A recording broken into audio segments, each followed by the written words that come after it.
वाली नस्लों को गुलाम नहीं बनने देना चाहते, अपने बच्चों को गुलाम नहीं बनने देना चाहते, तो साथियों मैदान के अंदर आओ और इस समाज की लड़ाई को लड़ो और बाबा साहब का जो आंदोलन था, जो मिशन था, उसको अपने कंधों के ऊपर उठाने की जिम्मेदारी लो और चलो साथियों मिशन के अंदर चलो, घर छोड़ के निकलो। साथियों कई बार हमारे परिवार के भी मना कर देते हैं, मेरी माँ मना कर देती है, मेरी वाइफ मना कर देती है, मेरी बहन मना कर देती है कि नहीं भाई ना जा, तेरे ऊपर केस चल रहे हैं, तेरे पीछे लोग लग रहे हैं, तेरे को पहले भी तेरे ऊपर हमले हुए 2-3, भाई तेरे को किसी दिन कोई ऐसा तेरे साथ अनोनी घटना न हो जाए कि तुम्हारे बीच में न रहे, भी तू ना जा। हमारे घर वाले भी कहते हैं, लेकिन अगर ये चीज बाबा साहब की घरवाली ने ना कही हो ना तो भाई मैं रुकूं।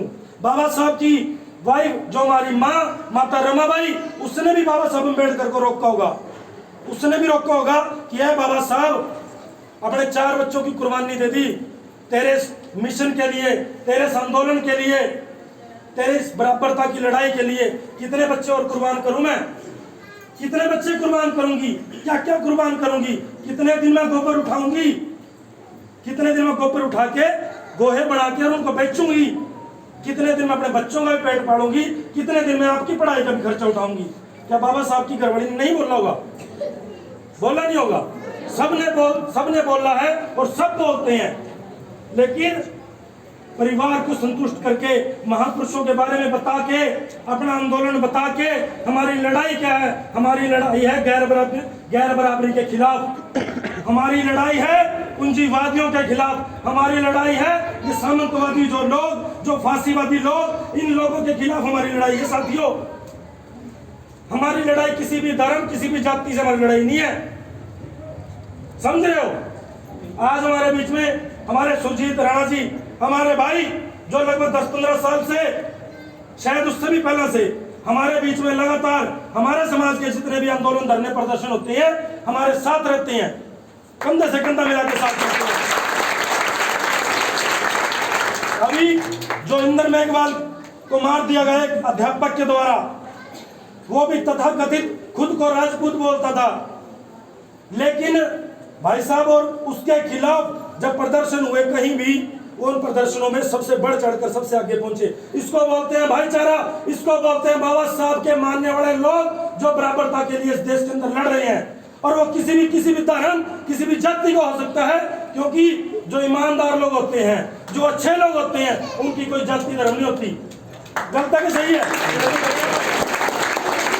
और जो बुरे लोग होते हैं, जो बुरे लोग होते हैं, उनकी ना तो जाति है ना धर्म है, वो लोग जानवर लोग हैं, वो जानवर, उनकी नस्ल है जानवरों की, और उनके साथ जानवरों जैसा ही व्यवहार करना चाहिए। ये मैं ऑन रिकॉर्ड, सारे साथी सोशल मीडिया यहाँ पे लाइव चल रहा है।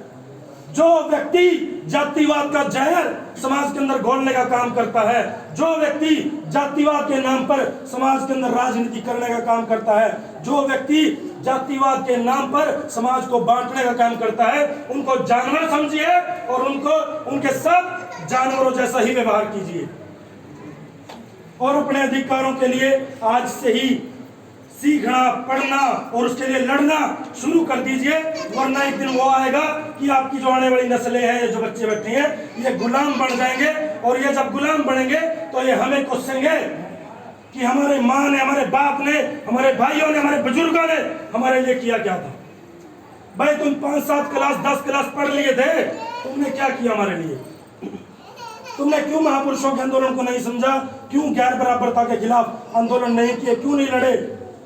क्या उस टाइम हम ये कहेंगे कि नहीं बेटा, भाई मैं तो भाई फलाने वाले के उसमें लग रहे थे, हम तो डेरे में सेवा में लग रहे थे, है ना, हम तो फलाने उसकी पूजा कर रहे थे, या फलाने हम नड़ी गाड़ी के जो झगड़े होते हमारे, हम तो उसमें उलझ रहे थे।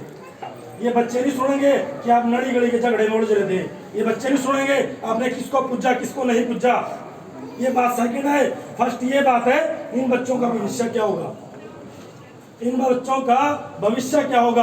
और साथियों अभी जो, वैसे तो हर बार हम बता के थक जाते हैं, हर बार बोल के अपने लोगों के थक जाते हैं, गले बैठ जाते हैं, लेकिन समाज के लोग नहीं समझ पाते उस बात को। जब इलेक्शन टाइम आता है हम गांव गांव में जाते हैं, बताते हैं बड़े समाज के लोगों को कि भाई हमारे हक के लिए कौन लड़ रहा है उसके साथ लगो, और हमारे खिलाफ कौन है उनको गांव से जुत्ते मार के बाहर निकालो। ये बताते हैं, लेकिन लोग नहीं समझ पाते। जब इलेक्शन का टाइम आता है तब हमें 2000 का नोट दिखता है, तब हमें दारू की पेटी दिखती है, कोल्ड ड्रिंक की बोतल दिख जाती है, या भाई 5-7-16 सूट दिख जाता है। उस समय हमें अपने बच्चों का भविष्य याद नहीं आता। अभी जो इलेक्शन है, जो विधानसभा के इलेक्शन है या पार्लियामेंट के इलेक्शन है वो दूर है, लेकिन ये इलेक्शन जो आपका गांव, जहां से आपका गांव तैयार होता है, एक जो पहली बुनियाद हमारी होती है, आपके पंच, आपके सरपंच, अपने उन लोगों को बनाइए जो लोग आपकी आवाज सुने, जो आपकी आवाज सुन के आपके कहने पर एक कदम पे खड़े हो जाइए। उन लोगों को, ना कि उन लोगों के पास, उनके साथ लगिए जो लोग आपके कभी पास भी नहीं आते, जिन लोगों का आपका मिशन नहीं पता, जिन लोगों का आपके अधिकार नहीं पता, जो लोग आपके कहने सुनने के नहीं है, उनको जूत मारो, निकालो, और ऐसे लोगों को सामने लेके आओ जो लोग आपके अधिकारों के लिए लड़ाई लड़ते हैं। इस गांव के अंदर भी बहुत से ऐसे साथी, नौजवान साथी हैं मेरी नजर के अंदर, जो लगातार समाज में कहीं भी एट्रोसिटी होती है वो लोग खड़े मिलते हैं, उनको समाज का दर्द पता है। आप लोग उनको तैयार कीजिए, मीटिंग कीजिए गांव के बीच में, भाई बताओ जितने वार्ड है उस वार्ड के अंदर से कौन हमारा बच्चा, या कौन हमारी बहन, या कौन हमारा भाई, हम उसको पंच बनाएंगे। पहले ही मीटिंग करिए, पहले ही तय कर दीजिए। और उसके साथ जैसे घड़ा लेते हैं ना, पानी के लिए घड़ा लेते हैं, उस घड़े को पहले बजा के देखते हैं कि घड़ा कच्चा तो नहीं है ना, तो जिसको भी पंच सरपंच के लिए आप खड़ा करो, जिसकी सपोर्ट करो, उसको घड़े की तरह बजाओ, आज से बजाना शुरू करो, उसके साथ मीटिंग करो, कमिटमेंट करो, सब कुछ उससे पूछो भी आप क्या करना चाहते हो हमारे लिए। वरना इलेक्शन आएगा, आपसे 2-4 हजार रुपए के चक्कर में, ठंडे की बोतल के चक्कर में, या फिर दारू के चक्कर में आपसे वोट लेके वो व्यक्ति चला जाएंगे, और उसके बाद उनके दरवाजे के ऊपर एंट्री भी आपकी पूछ के करनी पड़ती है, आपको पूछ के करनी पड़ती है ना।